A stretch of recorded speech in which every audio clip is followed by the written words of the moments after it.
What's up, people? It's your boy Mex, the WrestleManiac. Welcome back to the channel. Monday, the 9th of June. We are cracking on with all the stuff that's happened in wrestling over the past weekend. It's been an eventful one. Money in the Bank happened, Worlds Collide happened, and we are getting ready for this epic Monday Night Raw, which they've been telling us for a while was gonna be something indirectly. The 9th of June, Monday Night Raw. We've got a massive World Heavyweight Championship match, and it almost feels like something is gonna happen in regards to this and on this show. We're gonna get into a Raw preview shortly, but we're gonna start with some news stories because there has been some crazy news stories, especially coming out from stuff that's happened this past weekend with those particular shows I mentioned, Worlds Collide and Money in the Bank, as well as WWE showing some interest in a TNA star. If you've seen the title, you know exactly who I'm talking about. But before we get there, all the pleasantries, please like, comment, subscribe if you're new here as well. Subscribe if you're listening on podcast platforms as well. I'd really appreciate that. Let's get into our first story of the day. And it is the big one that has been doing the rounds in the last few hours. WWE are interested in TNA star Mike Santana. Mike Santana is someone I've been a fan of for quite a while. Obviously, he was a tag team specialist, if you like. We saw him as part of Proud and Powerful in AEW. We saw him with his tag partner, longtime tag partner, Ortiz. But yeah, now he's out here on his own, making his way, and he's doing some great stuff in TNA. As the story goes, like I say, WWE is interested in signing Mike Santana. They've had a strong interest in signing him since he appeared on the show over a couple of weeks ago now. Santana recently appeared on NXT programming and impressed backstage officials. He competed at NXT Battleground and on episodes of NXT TV, receiving positive feedback. His match against Trick Williams for the TNA World Championship boosted WWE's interest. Santana's current contract with TNA reportedly runs out at the end of 2025. That's the next 6 months or so. Santana will be available. Is getting interesting at this point, because this is the one part that I was like, okay, they can be interested, but when is his contract up? And that's 2025. This report is coming from PW Insider. A WWE move is unlikely before early 2026, obviously because of the contract, unless a release or buyout happens.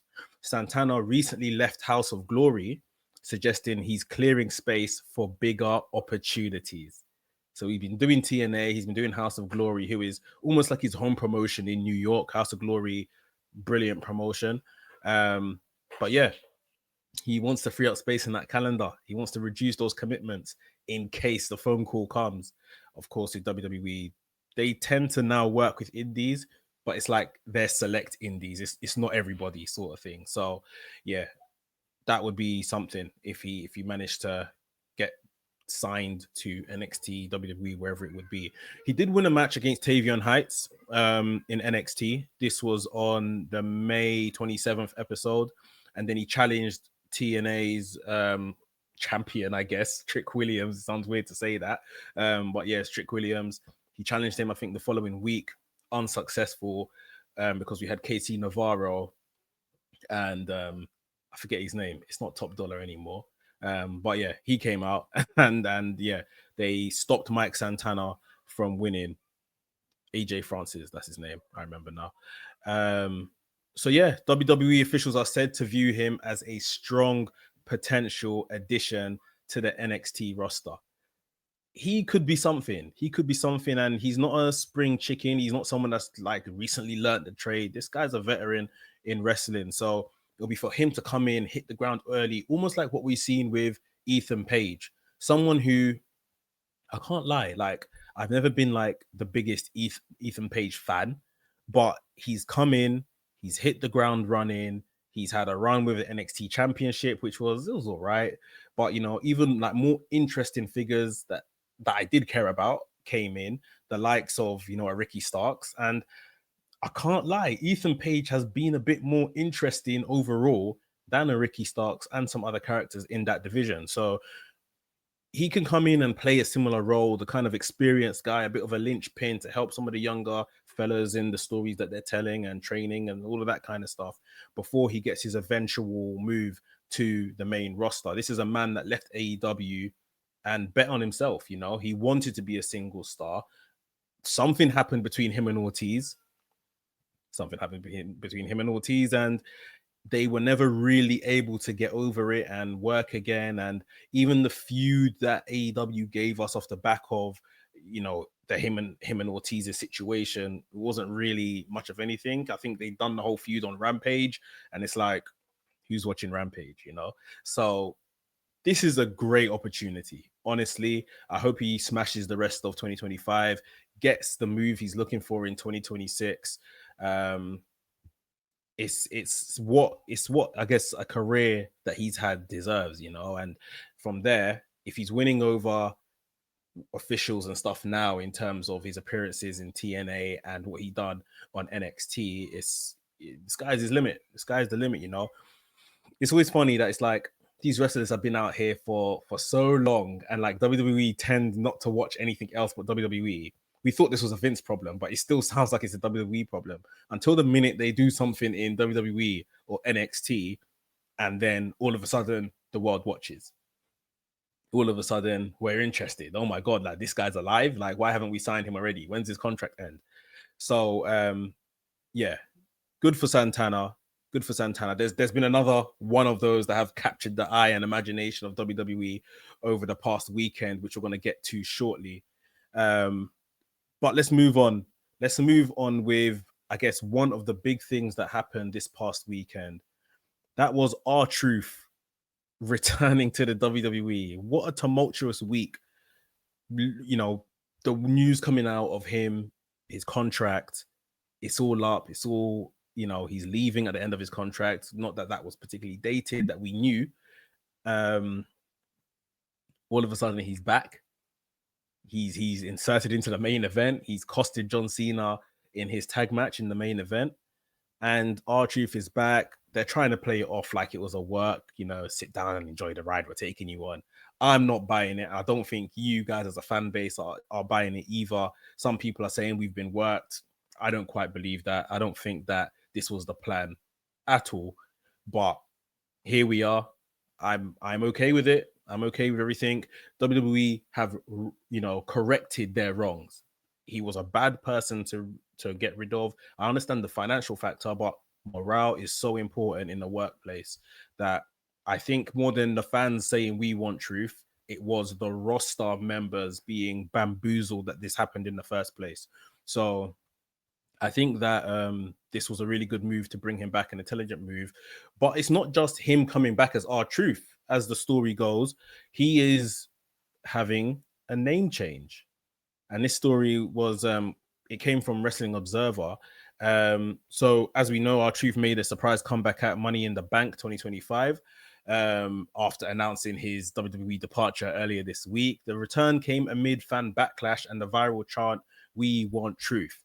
He helped Cody Rhodes and Jey Uso defeat John Cena in the main event, attacking Cena, shifting the momentum of the match. Obviously, Cody Rhodes then got up, delivered a crossroads, and pinned John Cena. Following the return, WWE began selling his merchandise under his real name, Ron Killings. Yeah, Ron Killings, not R-Truth. The name change was R-Truth's idea and was included in his new contract. So if this is the report of his new contract, where is the whole work stuff? It couldn't have been a work, right? It couldn't have been. He wants to establish the Ron Killings persona on WWE TV so he can continue using it after his contract ends. So yeah, once his contract ends, he can go on to the indies and do other stuff as Ron Killings. Ron Killings will be established as a name off the back of, you know, WWE TV. So it's a smart move by him. It's a smart move by him. But by all accounts, this doesn't sound like someone that was still under contract and we just told you guys that because it was a work and oh, here he is. Like, this sounds like the contract ended and this is a brand new contract with some new, you know, wrinkles that we're all going to have to kind of get used to now. Triple H, of course, claimed the storyline was planned, but evidence suggests the return was a genuine response to fan demand. I think it's obvious that, Triple H said what he said, but come on, bro. Like, we weren't born yesterday. You see what I mean? Like, I don't believe, this is part of the show. Yeah, not for me. Not for me. R-Truth later acknowledged on social media that the fans' voices were heard and he's grateful for their support. R-Truth and his son also said on social media that this wasn't a work. This was cap. That, R-Truth, Rod Killings, they did end his contract, but the WWE universe made their voices heard. The roster members, like I said, made their voices heard. And yeah, R-Truth is back in the WWE, sounding like he'll be going under the name of Ron Killings. It'll be interesting to see like where he lands now, because Ron Killings, and even what he did on the night of Money in the Bank, was almost like a new character, like a new way to portray the character, almost like a more serious character. So we have Night of Champions coming up end of this month. Will he find himself in something serious, maybe against John Cena? He could find himself in a world title match against John Cena, which would be crazy. And I don't think he would win. But wouldn't that be something? From literally leaving the company to coming back within a week to a world title main event match in Saudi Arabia against John Cena. I really do think that would be almost like a fairy tale ending from all of this entire saga. I argued from the beginning, R-Truth should have been used as the catalyst to turn John Cena back to a babyface following this miserable heel turn he's on. But we'll see what they do with him. Ron Killings almost suggests that we are going to get a more serious character. We'll have to wait and see. But I mentioned earlier on about people that pop up, surprise WWE. I never knew this guy was this good. Mr. Iguana. Yeah. Mr. Iguana has taken all the plaudits like from the weekend. One of the shining stars from the weekend. Obviously, he initially belongs to the AAA brand. That's where he's come through. I understand, obviously, these AAA talents all have like WWE contracts now as well. But we are going to move on and talk about Mr. Iguana. There's been a bit of an update following, Worlds Collide, and his entertaining performance on Worlds Collide, I think is fair to say at this point. WWE is planning to merchandise Mr. Iguana following his standout performance at Worlds Collide. He teamed with Octagon Jr. and Aerostar to defeat the LWO, Dragon Lee, Cruz del Toro, and Lince Dorado, who stepped in for Joaquin Wilde, who was injured going into the weekend. This was a 6-man tag match at Worlds Collide. The live crowd reacted very positively to Mr. Iguana's performance, especially his comedic use of the toy iguana, of course, that he carries with him. Mr. Iguana thanked fans afterwards, expressing his gratitude and happiness for the support. Backstage reports say WWE officials are interested in featuring him at Money in the Bank and potentially bringing him into NXT. That is big. WWE talent and staff found him a joy to work with, and other wrestlers were eager to get photos with him. His merchandise was among the top sellers following the show. Of course, TKO want him. If that's the case. Selling merch. Triple H jokingly said kids are going to want iguanas everywhere following this appearance. WWE is looking to integrate more authentic AAA,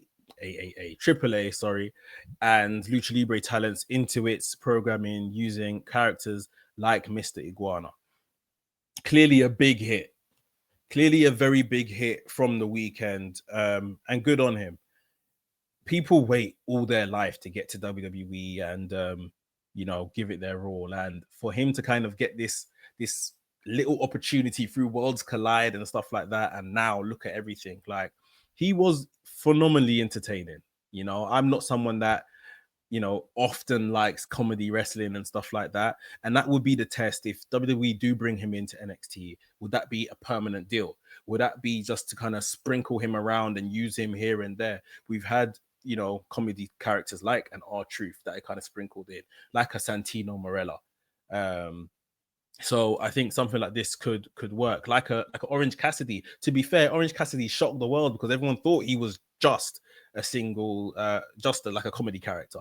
But Orange Cassidy proved he's a lot more than that. He's someone that could be a viable champion. Now, again, Mr. Iguana, someone I've seen previously, but I'm not like overly clued up on all of his work. I don't know how much of a champion type figure he could be, but WWE know how to entertain and present people well, and he could be someone like already that can come in and print. So I think this would be a really good, fun use of him. You know, yeah. I mean, if they're gonna use him sparingly, I wouldn't bother with NXT. I'd probably just use him sparingly on the main roster where they wanted to. But maybe NXT to kind of bring him into the WWE cycle way of doing things, and then again, the world is his oyster. Where does he go from there? It could be very, very interesting. So yeah, big up to Mr. Iguana that obviously made the most of his opportunity this past weekend. I think there were other stars from the weekend like Octagon Jr. I think Octagon Jr. really showed out to the fact that they then gave him a little match. It was all like that 4 or 5 minutes, but a little match on the Money in the Bank card against Dominic Mysterio. R-Truth came back and he showed out. Mike Santana showed out a couple of weeks ago, and now WWE is sniffing around him. Listen, make your mark, and make the big boys take notice. That's what it's all about, man. And talking about taking notice, June 9th, Raw, they've been singing about this, and we've got to take notice of what is more than likely going to be the main event. Jey Uso versus Gunther for the WWE World Heavyweight title. This championship match is on Raw this evening, and my God, I've thought this for 4 weeks now since they've announced that this was happening, that Gunther would take on whoever is the World Heavyweight Champion following Saturday Night Main Event. I think we are definitely looking at a situation where Jey Uso is extremely slim that he walks out with the World Heavyweight title after Raw. I think it could be someone else. I don't think it's going to be Jey Uso. I think the title run may just be done. I honestly think that. It's hard to it's hard because it's like there could be many things that happen. Gunther pins Jey Uso and wins, full stop, done, right? Gunther could win and Seth Rollins cashes in and takes the title. We could also have a situation where Jey Uso retains and Seth Rollins cashes in on him. I just don't see Jey Uso walking out as world champion following Raw. We'll have to see. But the way they've built this up over the last 3-4 weeks, this particular date, this is the first Raw after Money in the Bank. I just fear the worst for Jey Uso. I absolutely fear the worst, but we shall see what happens with this one. We also have Nikki Bella returning. That was mentioned on the Money in the Bank show. Nikki Bella, I'm assuming they are bringing back to kick off whatever program they're going to have with her going into Evolution. The Evolution show, all women's show. She was part of the first one years ago at this point, and it looks like she's going to be part of the next one that's going to happen in July in Atlanta. Nikki Bella, the longest reigning Divas champion.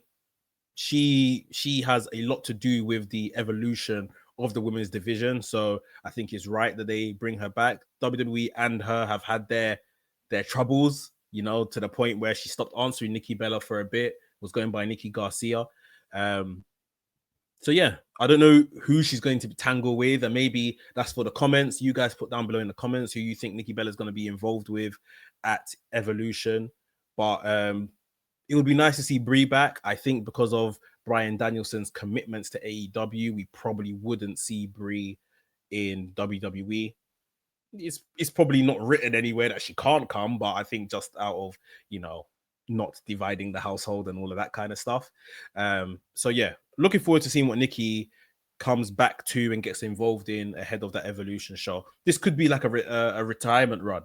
I don't think there would be much else for her to do following this Evolution. So I think this could be a retirement run for Nikki Bella. But like I say, let me know down below in the comments what you think she may be back to do. We are kicking off as well the WWE King and Queen of the Ring tournaments.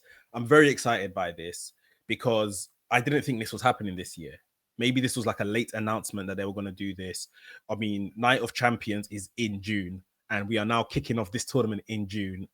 I've really been in like, what's the word? Enjoying tournament wrestling over the past 2 years, especially in AEW.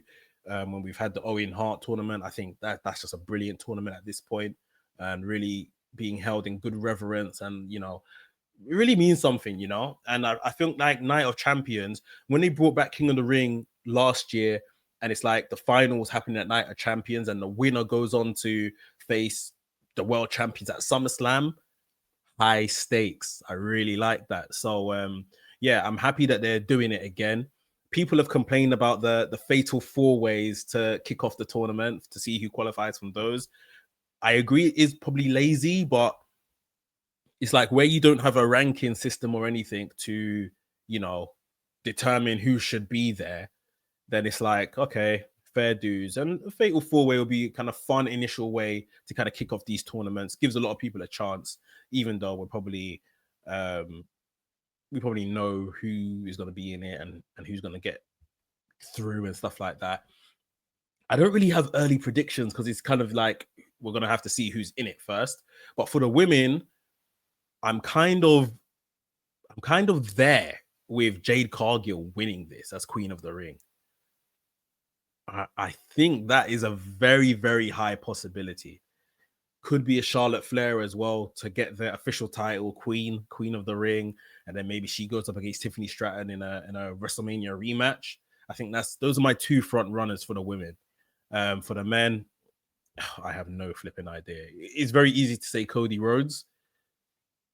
Yeah, we'll see. We'll see who's included, and then maybe tomorrow or so we'll talk about who it could be from there, sort of thing. But I'm very excited for the King and Queen of the Ring tournaments kicking off on this episode of Raw.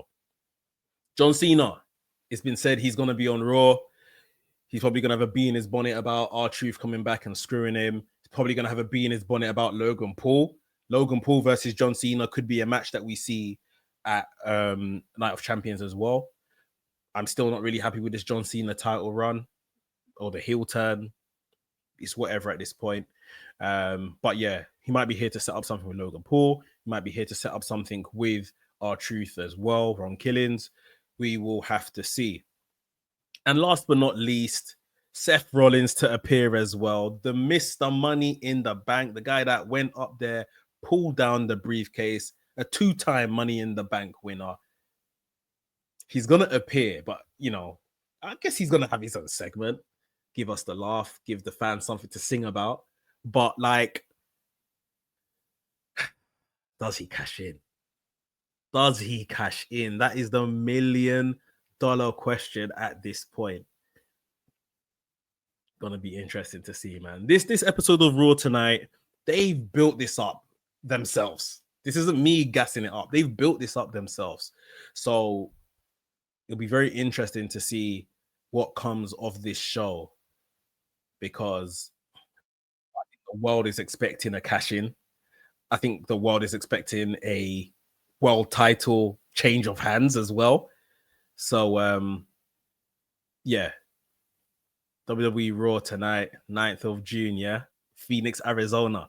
You guys said it. I looked at WrestleTix. I think it is like 1,000, maybe less than 1,000 at this point, tickets left in the arena. They're expecting quite a few people in there, nearly touching 11,000 people. Pretty much a sellout. So, yeah, big show for Monday Night Raw. Let me know down below in the comments what we discussed today. Nikki Bella, who is going to be her opponent coming to Evolution? What's she going to be involved in? Who are your early picks for the King of the Ring and Queen of the Ring tournament as well? It'll be interesting to find that out. Hope you guys enjoyed today's show. Like I said, drop all your comments below. And I'll be back tomorrow. Raw review. Let's see what happened following this jam-packed Monday Night Raw that they're promising us. Yeah, we'll tune in and we'll have a chat about that. Please like the video on your way out. Subscribe if you're new here as well. WrestleManiac UK signing out, and I'll see you soon.